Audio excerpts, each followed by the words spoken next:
Olá, eu sou o professor Geisel Pires Carvalho, professor de História, e esse é o nosso canal Educa Mais Serrano. Deixe seu like, inscreva-se no nosso canal e ative o sininho das notificações. Nesse nosso encontro de hoje, daremos continuidade ao conteúdo que trata das rebeliões na América Portuguesa, né? E nessa nossa terceira videoaula sobre esse conteúdo, daremos destaque à Conjuração Mineira e à Conjuração Baiana. Diferentemente das outras revoltas e rebeliões que aconteceram no território brasileiro, no território colonial brasileiro, né, que eram rebeliões localizadas, a Conjuração Mineira e a Conjuração Baiana foram movimentos de caráter separatista, emancipacionista, ou seja, esses movimentos tinham por objetivo separar a região em conflito de Portugal, certo? Então, a Conjuração Mineira e a Conjuração Baiana tiveram essa característica, né? A característica separatista, diferentemente das outras rebeliões, certo? Então, na região de Minas Gerais, grande parte da população colonial mineradora vivia numa situação de pobreza há muito tempo, né? E essa situação ela vai se agravar mais ainda a partir do ano de 1760, quando as jazidas de ouro elas começam a se esgotar, né? Então, como dito, essa descoberta das minas de ouro ela se dá no final do século XVII e no começo do século XVIII. Tem um ápice de meio século de extração de grande quantidade de ouro, mas a partir da segunda metade do século XVIII, mais precisamente a partir do ano de 1760, essas jazidas elas vão se esgotar, né? E a situação de esgotamento nessa região vai gerar uma série de consequências e uma delas é a Conjuração Mineira, né? Certo? Então foi percebido que a partir desse período houve esse esgotamento, mas isso não é levado em consideração pelas autoridades portuguesas. Então, mesmo com essa situação de esgotamento das jazidas, o governo português ele vai continuar a cobrar os impostos, e impostos altíssimos dos mineradores.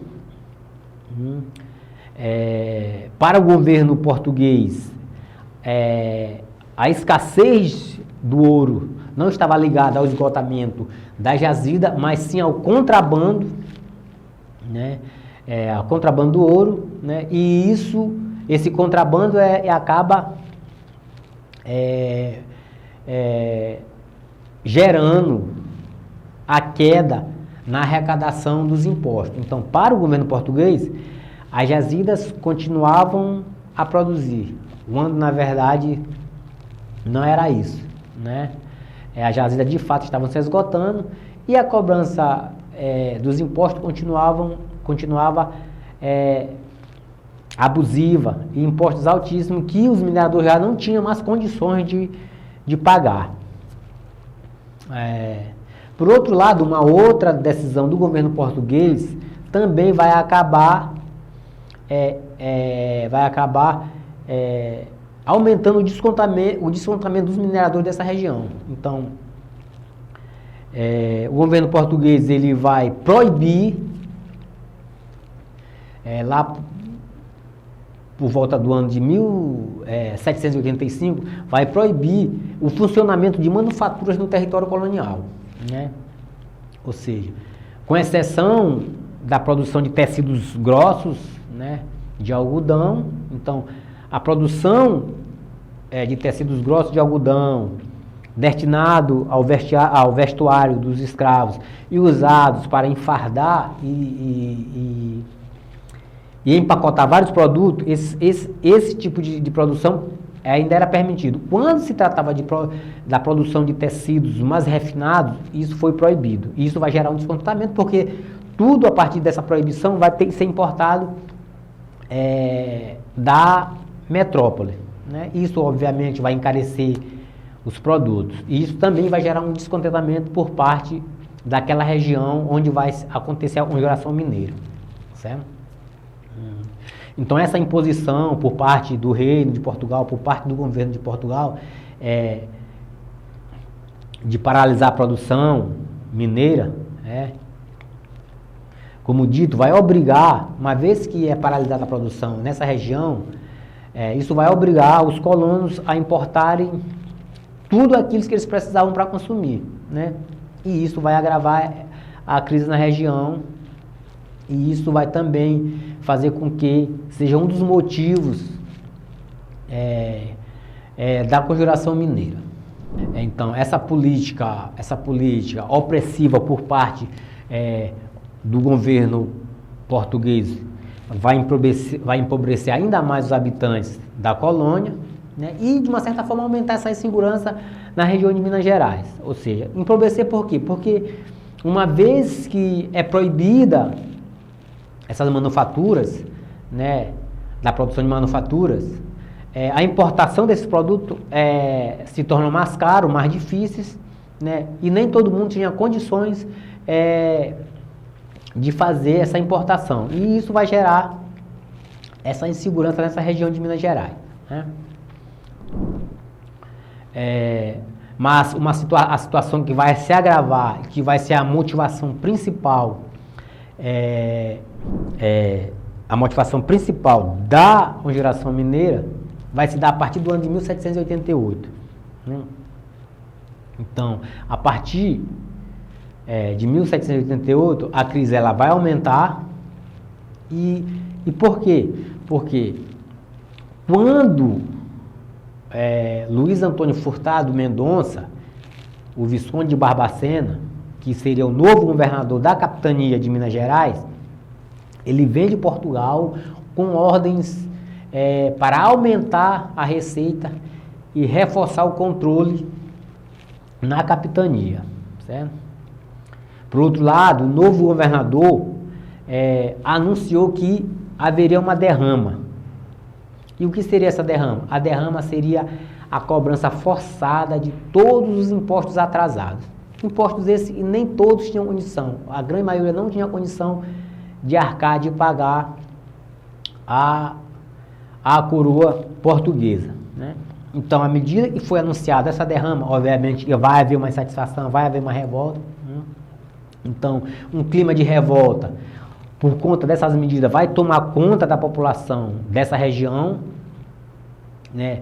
Para você ter uma ideia, a capitania de Minas Gerais devia mais de 5 toneladas de ouros a Portugal, ou seja, era impossível pagar isso no momento em que as jazidas, as minas, elas estavam nesse processo de esgotamento na exploração.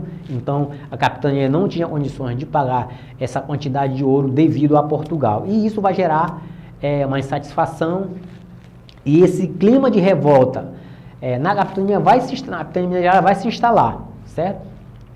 Os colonos afirmavam não ter condições de pagar, exatamente por conta desse esgotamento da jazida, né?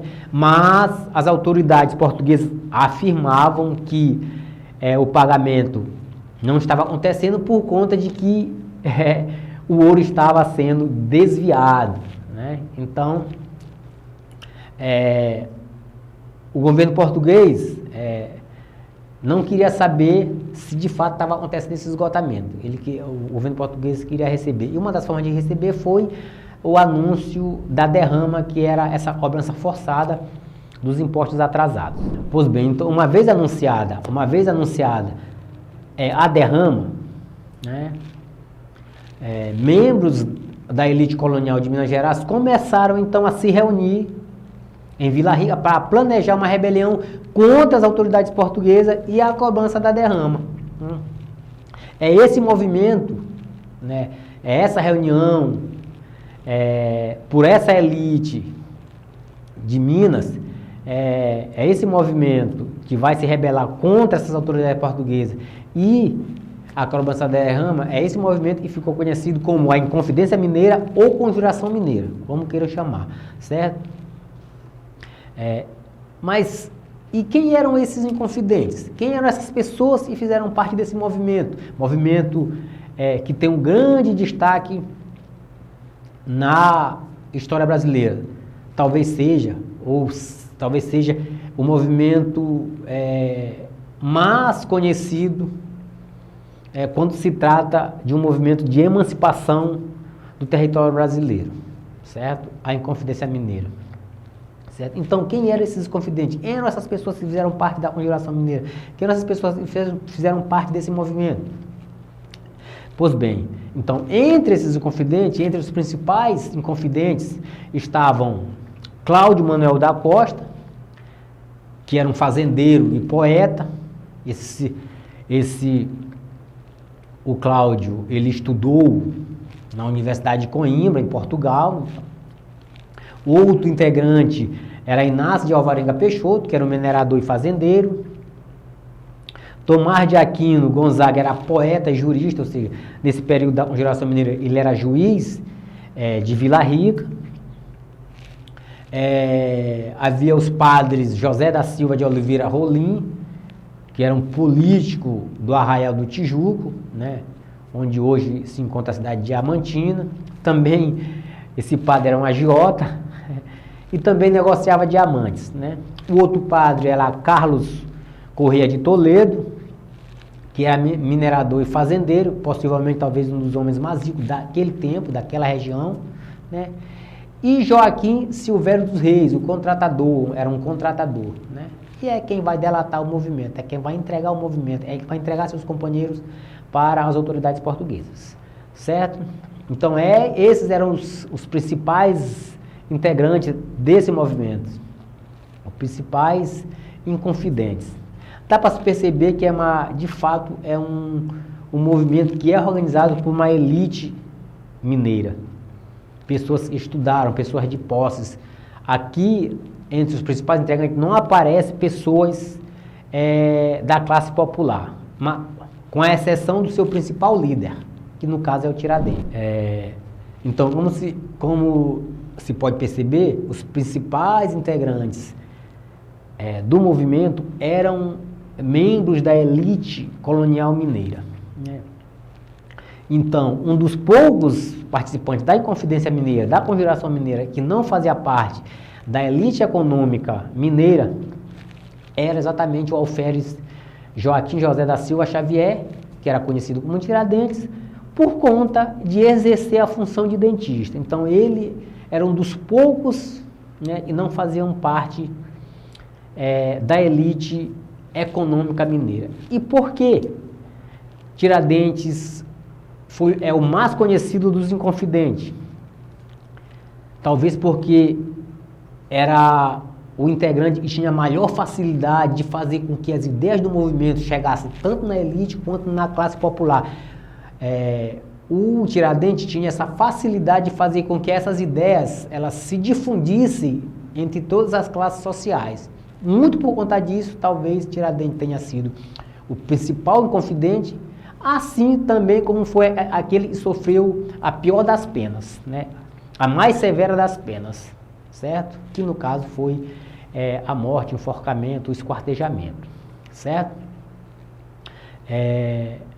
Vale lembrar, e é importante lembrar, que muitos desses líderes, dos líderes intelectuais desse movimento, conhecia aspectos do pensamento filosófico do iluminismo, conhecia pensamento de filósofos iluministas, né? De filósofos do movimento iluminista europeu, né? No caso de Rousseau, do pensamento de Montesquieu, do pensamento de Voltaire, do pensamento de Diderot. Então, o pensamento desses filósofos do movimento iluminista faziam parte do movimento da Conjuração Mineira. Então, muitos dos líderes tiveram acesso, tiveram contato com as obras desses filósofos, né? Por outro lado, esses inconfidentes foram inspirados também pelas ideias, pelos ideais, né, que levaram à independência dos Estados Unidos, que ocorreu no ano de 1776, e também da Revolução Francesa, no ano de 1789, certo? Então, grande parte dos integrantes do movimento tiveram contato com essas ideias da Revolução Francesa, da independência dos Estados Unidos e contato com as obras dos filósofos iluministas, certo? E quais eram os projetos contidos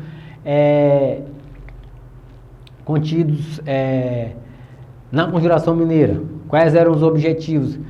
Quais eram os planos dos Inconfidentes para o movimento? Então, dentre o projeto dos Inconfidentes estava incluso separar a região de Minas Gerais de Portugal e proclamar uma república com capital em São João del Rei. Então essa era uma medida, certo? A segunda medida era adotar uma bandeira que teria um triângulo no centro com a frase latina libertas quae será tamen, que traduzindo significa liberdade ainda que é tardia. E essa bandeira é a bandeira do atual estado de Minas Gerais. O movimento também pretendia implantar indústria na região, pretendia criar uma universidade em Vila Rica, uma vez que a elite se preocupava com a educação de nível superior. Também pretendia criar um serviço militar obrigatório, assim como incentivar a natalidade, ou seja, para aumentar o povoamento. Aumentando o povoamento por meio desse incentivo à natalidade, ia se oferecer pensões para aquelas mães que tivessem muito mais filhos, né? Então essas eram as medidas, eram os planos contidos na Conjuração Mineira, certo? Porém, os conjurados, eles divergiam em relação a um tema, no caso a escravidão. A grande maioria era favorável à manutenção da escravidão. Apenas 2 membros, 2 conjurados, 2 inconfidentes, eram favoráveis à abolição da escravidão. No caso, Alvarenga Peixoto e o padre Carlos Correia de Toledo eram favoráveis à abolição. O movimento dos inconfidentes ele foi denunciado pelo coronel Joaquim Silvério dos Reis, que denunciou o movimento ao governador de Minas Gerais, mas obviamente houve outros delatores. Em troca dessa delação, Silvério dos Reis obteve o perdão de sua dívida junto à Fazenda Real. Certo? Uma vez denunciado, delatado, o governador decidiu suspender a derrama e organizar tropas para prender os envolvidos. Os participantes, obviamente os participantes da Conjuração Mineira, foram presos, julgados e condenados. 11 dos inconfidentes receberam a sentença de morte, mas essa sentença ela vai ser mudada. A rainha de Portugal, Dona Maria I, modificou a condenação era a pena de morte para a sentença de degredo perpétuo nas colônias portuguesas da África, ou seja, o exílio perpétuo, Somente Tiradentes teve sua pena de morte mantida. E por quê? Talvez porque não fazia parte da elite, mas principalmente por conta de que era com quem fazia as ideias, era ele quem fazia as ideias ser difundida entre as diversas classes sociais da região de Minas Gerais. Então, esse foi o transcurso da Conjuração Mineira. E a Conjuração Baiana? A Conjuração Baiana foi um movimento que aconteceu no ano de 1798, Então, quase 10 anos após a Conjuração Mineira. Então, transcorrido quase uma década após a Conjuração Mineira, outro movimento de caráter separatista surgiu na Bahia.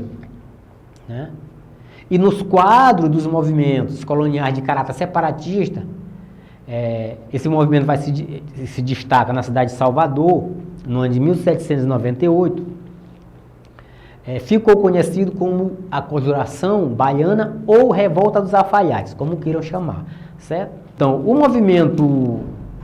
movimento baiano se diferia do mineiro por um motivo fundamental, porque o movimento baiano foi promovido por brancos e negros pobres, diferentemente do mineiro, que foi organizado por uma elite colonial de Minas Gerais, certo? Até mesmo alguns homens ricos e letrados que participavam da conjuração baiana afastaram-se do movimento no momento e perceberam que o movimento teria um alcance popular, ou seja, que a grande massa da população iria tomar conta do movimento. A partir dessa percepção, esses homens ricos e letrados se afastam do movimento e a grande massa popular toma conta do movimento. Então, e quem vai participar desse movimento, da conjuração baiana? Então, quem vai participar, como dito, são homens brancos, pobres, no caso de soldados, negros livres e escravos, profissionais como alfaiates, pedreiros e sapateiros. São essas pessoas que vão fazer parte desse movimento, né? É muito por conta disso, e o movimento ficou conhecido pelo nome de Revolta dos Alfaiates, né? E como dito, por conta desse alcance popular, da participação maciça de pessoas do seio do povo, né, é que esse movimento se difere do movimento mineiro, né? Enquanto o movimento mineiro se restringiu a questões políticas e liberais e a pessoas instruídas, livres, bem-sucedidas economicamente, o movimento baiano ele vai estar tomado pela classe popular, por profissionais das profissões mais simples daquele tempo, certo? Assim como o movimento de Minas Gerais, assim uma conjuração mineira, a conjuração baiana também vai se inspirar nos ideais da Revolução Francesa, né, tendo como ideais, né, o lema de liberdade, igualdade e fraternidade difundido durante a Revolução Francesa, né, e também foram difundidas dentro do movimento por intelectuais baianos, no caso do cirurgião Cipriano Barata e do padre Agostinho Gomes, né? Então, é a partir desses homens que essas ideias do pensamento iluminista, do movimento iluminista e os ideais da Revolução Francesa serão difundidos e vai atrair os populares para dentro do movimento. É no dia 12 de agosto de 1798 que vai acontecer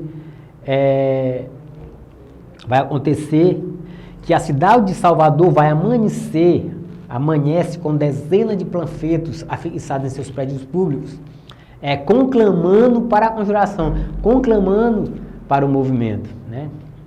E esses panfletos traziam alguns